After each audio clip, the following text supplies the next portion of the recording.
A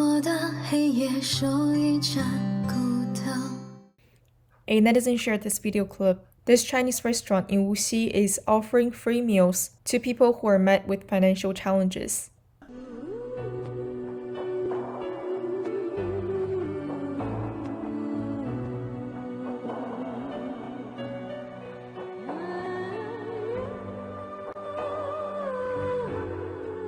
The netizen that shared this noted that, just as seen in the video, the owner of this restaurant is hoping that those who have and will be benefited could also help other people in need in the future. A netizen replied, "A long while ago, I also know of an owner who offered free steamed stuffed buns to the people in need, but unfortunately it was forced to shut down. I hope that this restaurant can continue operating, despite the potential pressure and challenge that I will face in the coming future." A netizen shared this picture, which is from a newspaper published back in August of 2018. The title was, "New study has shown that one may easily suffer from depression if he or she has not watched TV, and in particular, the CCTV news broadcast for a lengthy period of time." The article also noted that this research was conducted by one of the most prominent universities in the country, and the conclusion was made based on observing 3,000 volunteers who chose to participate in the study. It was also noted that experts has found that in order to relieve stress, patients should be encouraged to watch the CCTV news broadcast for at least 3 consecutive weeks. Doing so will also help the patient have more trust toward the government, and it will be harder to feel lonely. A netizen shared about the Chinese government's recent ban of BBC and said that according to Global Times, the Chinese Communist Party gave the first ever traffic ticket to BBC in the new year of the ox. In Communist China, no fake news will be allowed to exist.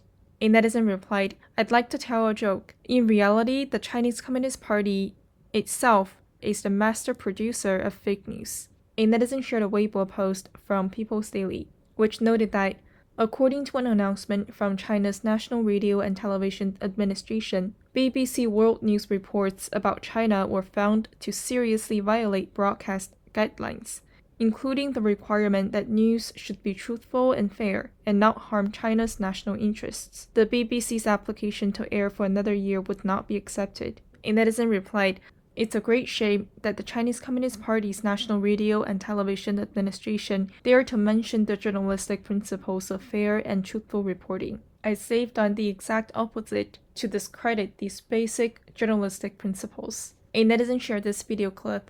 With the Lunar New Year just around the corner, residents in Wuhan rushed to buy flowers to pay tribute to their families who lost their lives due to the COVID-19 pandemic. In this year in particular, chrysanthemums are in extreme short supply and high demand, and as a result, there has been a sharp increase in prices. 你看过武汉初一凌晨的花市区吗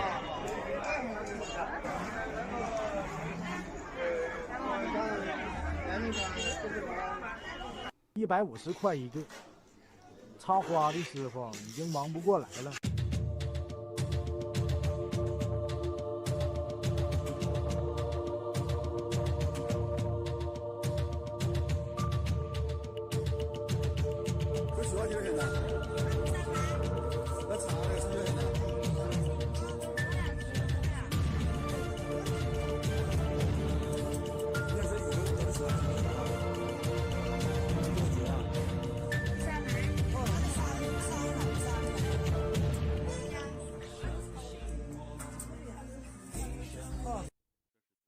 A netizen shared a Weibo post which said that at the occasion of this year's Lunar New Year, flower shops have become surprisingly popular. One of the shop owners told the reporter that he has been working for 50 hours and couldn't remember how many flowers he had sold. Another flower shop owner also said he has been running the shop for 30 years now, but this year the flowers are particularly popular. Regardless of what kind, people don't seem to care much about what type it is.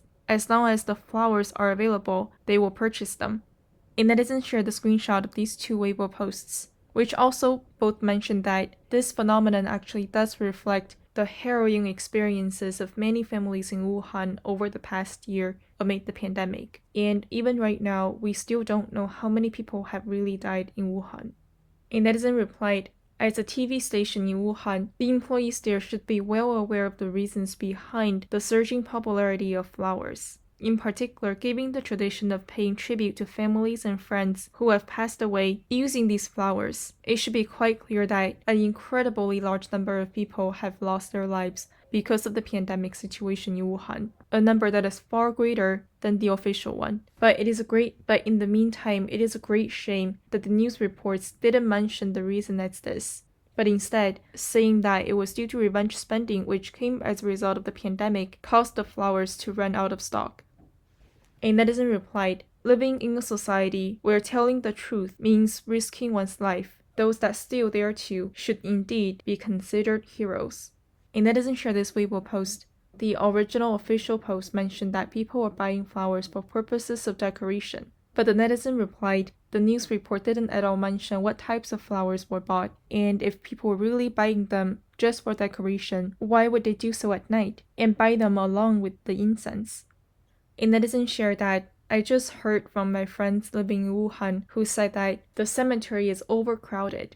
A netizen replied, "The Chinese Communist Party was able to cover up the 3-year famine period with its continuous propaganda campaigns. Clearly, it's been much easier for them to also successfully cover up the true death toll of the people in Wuhan amid the pandemic outbreak." A netizen shared that Chinese media outlets reported that COVID-19 was possibly circulating in France as far back as November of 2019, according to a recent study published on February 6th in the European Journal of Epidemiology, which suggested that the original strain of COVID-19 was being spread in the country prior to the identification of the December outbreak in China.